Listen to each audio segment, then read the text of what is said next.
हम मीनू झा गोर लगै छी समस्त मिथिलावासी के एकटा बजरंगबली के गीत लऽ कऽ उपस्थित छी। धन्यवाद। जय मिथिला, जय मैथिली।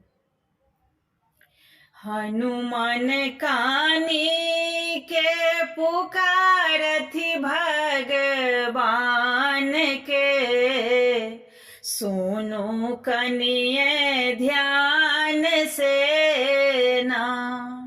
हनुमान कानी के पुकारथि भगवान के, सुनियो कनि ध्यान से ना।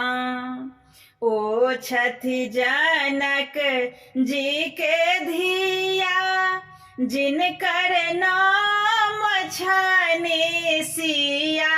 ओ छथि जनक जी के धिया, जिनकर नाम छनि सिया।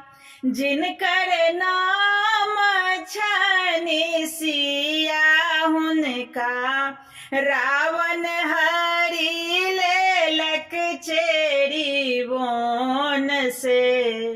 सुनियो कनि ध्यान से ना। हुनका रावण हरि लेलक चेरी वन से। सुनियो कनि ध्यान से ना।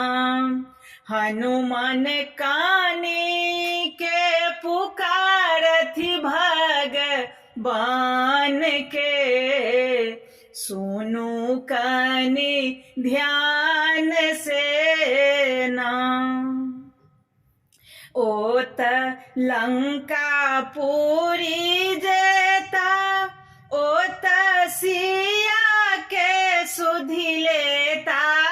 ओत लंकापुरी जेता, ओत सिया के सुधि लेता। ओत सिया के सुधि लेता। ओत खूब जरेता लंका राज के, सुनु कनि ध्यान से ना।